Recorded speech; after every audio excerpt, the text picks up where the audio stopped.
Hey, and welcome back. So far, we've listed out our goal, what the challenge is that we need to overcome to hit that goal, and we've created constraints or a guiding policy that'll help us focus our efforts as we overcome the challenge to hit our goal. Okay, so once we have a guiding policy, the next thing that comes into effect is coherent actions.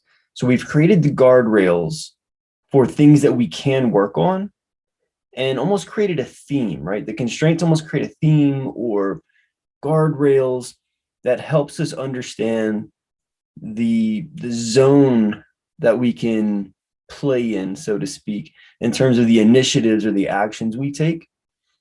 And so if there's actions that we might take that fall outside of that guiding policy, we ignore those. That's the whole point of the guiding policy, right? So for example, if my guiding policy is think global and identify common threads, and I only interview people in the United States, I have failed.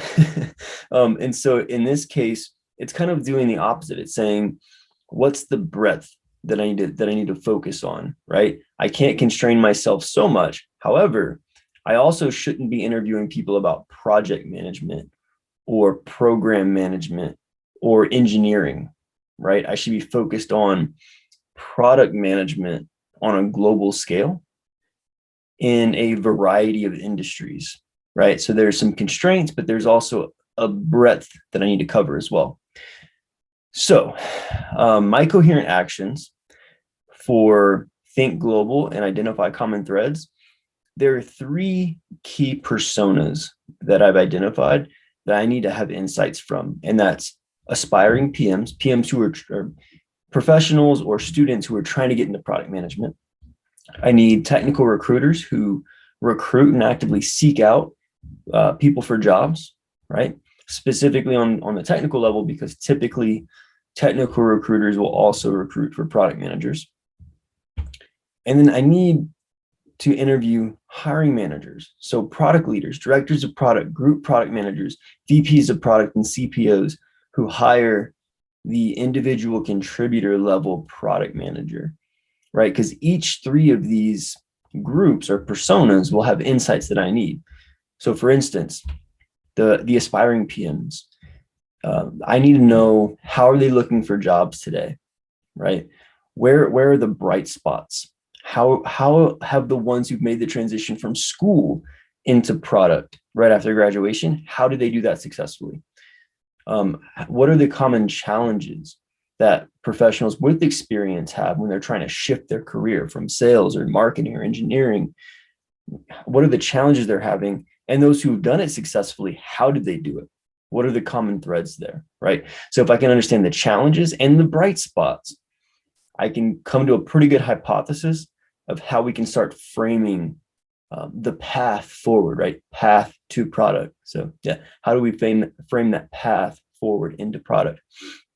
From a technical recruiter level, I need to understand, why do they select certain candidates to reach out to on LinkedIn or otherwise?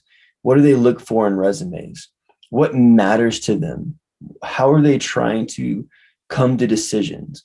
Are they personally looking at the resumes, or are they filtering everything through an applicant tracking system that looks for keywords? And what are those keywords that they look for? And are there commonalities there, right? So in the actual execution of these coherent actions, you can get really, really granular.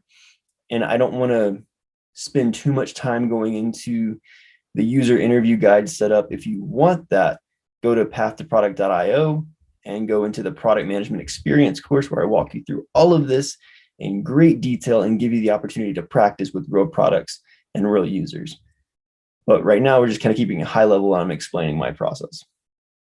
So lastly, I need to understand from a hiring manager's perspective, similar to the recruiter, what do they look for? What do they care about? What are the skills, backgrounds, experiences, education? What are the things that they care about for hiring that entry-level PM role, right? Entry level, not in the sense that like it's an entry level role, but what is that first level PM, right?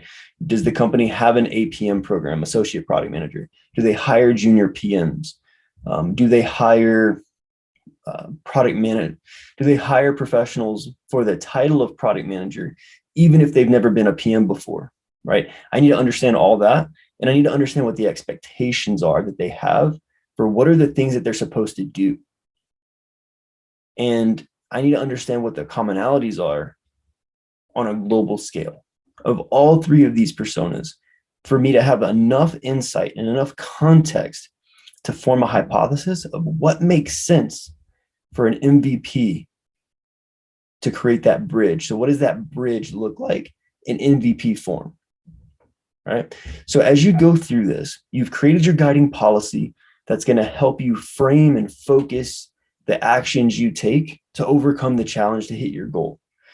So as you stop this video, as we end, I want you to go back to the Google Doc, go to the Coherent Actions part, and start thinking, what are initiatives or actions that we can be taking? Okay, if you're working on a mature existing product, this could be, what are the things that we need to build into this product? What is the technical debt we need to fix, right? What are the UX inefficiencies or inadequacies that we need to fix? Or what are the features that are missing? I don't know what your situation is, but that's what's going to shape up. You're going to start understanding based on the challenge and the guiding policy I've set. It'll start making sense of what are the actions that we need to take within this constrained focus that we've created to help us overcome that challenge. And that becomes your list of coherent actions or initiatives. And that's what ends up taking you into your roadmap development, which we'll cover here in a second.